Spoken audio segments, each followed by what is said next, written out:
Reels वाली बहू। प्रज्ञा को रील्स बनाने का बड़ा ही क्रेज है और वो दिन भर रील्स बनाती रहती है। खाते पीते घूमते फिरते घर में कॉलेज में रील्स बनाने के कारण प्रज्ञा पूरे कॉलेज में हाईलाइटेड है। जहां उसकी रील्स सभी को पसंद आते हैं, वहीं मनीषा चिंता में डूबी रहती है। एक रोज जब खाते हुए प्रज्ञा रील्स बना रही होती है, तब मनीषा कहती है, 1 मिनट भी चैन नहीं है इस लड़की को। ये नहीं कि खाना तो आराम से खा ले, लेकिन नहीं, अरे थोड़ी देर रील्स नहीं बनाओगी तो आसमान नहीं टूट पड़ेगा। अरे मम्मी, इसी को तो कहते हैं डिटर्मिनेशन। तुम नहीं समझोगी ये सब। भगवान, इस लड़की को सद्बुद्धि दे। जब देखो तब टेढ़ा बाका मुंह बनाती रहती है। मनीषा की बात का प्रज्ञा पर जरा भी असर नहीं होता और वो खाते खाते रील्स बनाती रहती है। दिन बीतने लगते हैं और देखते देखते प्रज्ञा का कॉलेज भी खत्म हो जाता है। आए दिन कोई ना कोई मनीषा को प्रज्ञा की शादी करवाने का सुझाव दे जाता है। सब ठीक ही कहते हैं, प्रज्ञा की शादी कर देनी चाहिए। अपने घर के काम काज में व्यस्त हो जाएगी तो खुद ही ये रील्स और नाच गाना बंद हो जाएगा। मनीषा और प्रेम प्रज्ञा के लिए एक अच्छा लड़का ढूंढने लगते हैं और तभी विकी का रिश्ता प्रज्ञा के लिए आता है, जिसने प्रज्ञा को उसकी रील्स देखकर पसंद कर लिया था। अगले दिन विकी अपने माता पिता के साथ प्रज्ञा के घर पहुंच जाता है और प्रज्ञा साड़ी पहने हाथों में चाय की ट्रे लिए उनके सामने आती है। जब विकी को पसंद है तो हमें भी बहू पसंद है। बहन जी, आप बारात की तैयारी कीजिए। एक बार लड़का लड़की अकेले में बात कर ले तो अच्छा रहेगा। हाँ हाँ, क्यों नहीं।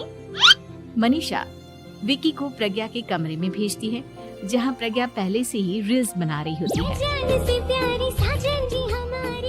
तभी विकी कहता है, आ गए आपके साजन जी। हमारे साथ ये रील्स कंप्लीट करती तो और भी अच्छा रहता।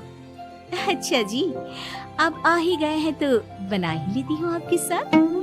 दोनों मिलकर रील्स बनाते हैं। जब वी मीट और तुरंत पोस्ट भी कर देते हैं। फिर विकी कहता है, जब आप साड़ी में चाय लेकर आए तब मुझे लगा कि कहीं मैं गलत घर में तो नहीं आ गया।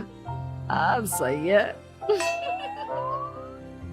दोनों की शादी पक्की हो जाती है और शादी के दिन भी प्रज्ञा रील्स बनाने से चूकती नहीं। यहाँ तक कि बारात के समय भी नाचते हुए रील्स बनाती है।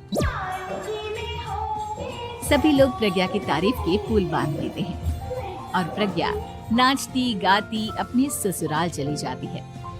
सब कुछ अच्छा चल रहा होता है। प्रज्ञा यहाँ भी दिन भर हर चीज की रील्स बनाती रहती है। लेकिन कुछ दिनों के बाद जब सुनीता कहती है, बहू, ये रील्स के साथ साथ कुछ काम भी कर लिया करो। वैसे तुझे और क्या क्या बनाना आता है?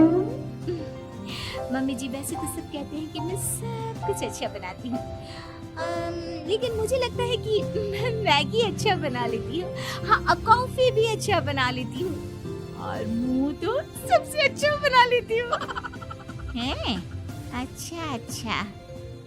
सुनीता अपना माथा पकड़ लेती है और कहती है, बहू, कुछ खाना बनाना भी सीख लेती।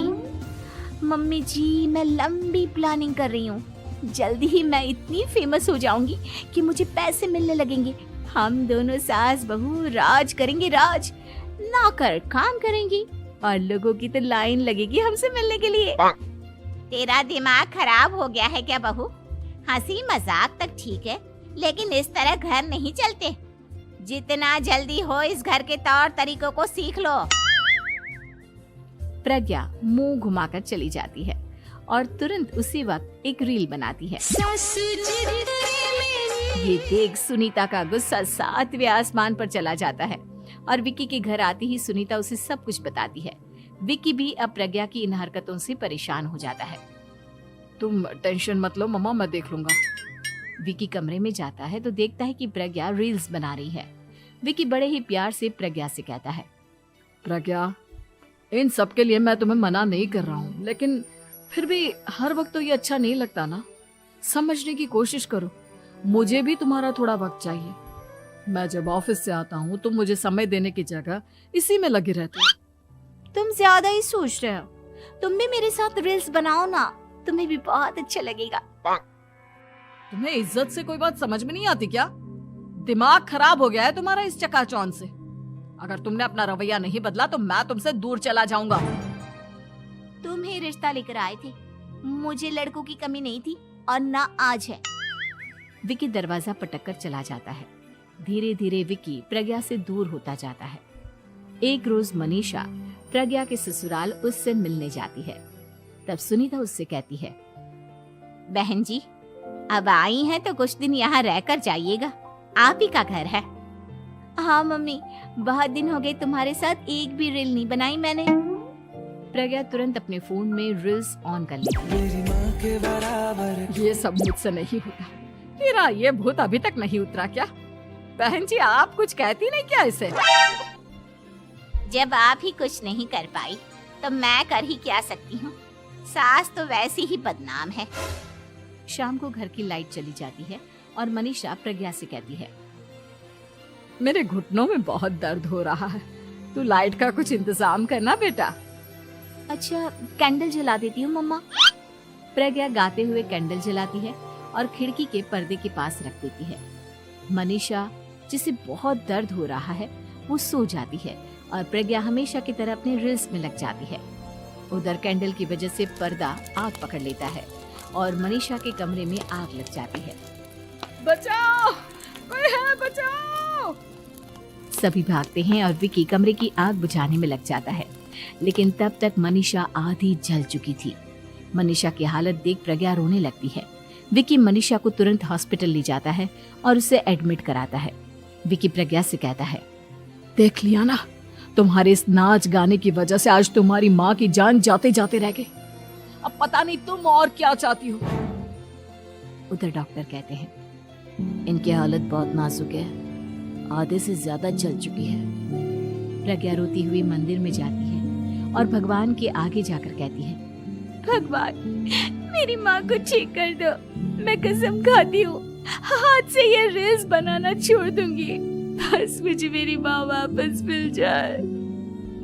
2 दिन बीत जाते हैं और मनीषा खतरे से बाहर आ जाती है। पेशेंट अब ठीक है, आप लोग उनसे मिल सकते हो। सब कोई मनीषा से मिलता है और प्रज्ञा सबके सामने अपना फोन तोड़ देती है। मुझे माफ कर दो मम्मा, मैंने तुम लोगों की बातों को नजरअंदाज किया। बेटा, कोई भी चीज जरूरत से ज्यादा खराब है। मैंने तुम्हें रील्स बनाने से कभी मना नहीं किया, लेकिन हर वक्त एक ही चीज तो सही नहीं है। मैं समझ गई हूँ मम्मा, आई एम सॉरी। प्रज्ञा उस दिन से रील्स बनाना छोड़ देती है और पूरी तरह से अपने घर में लग जाती है।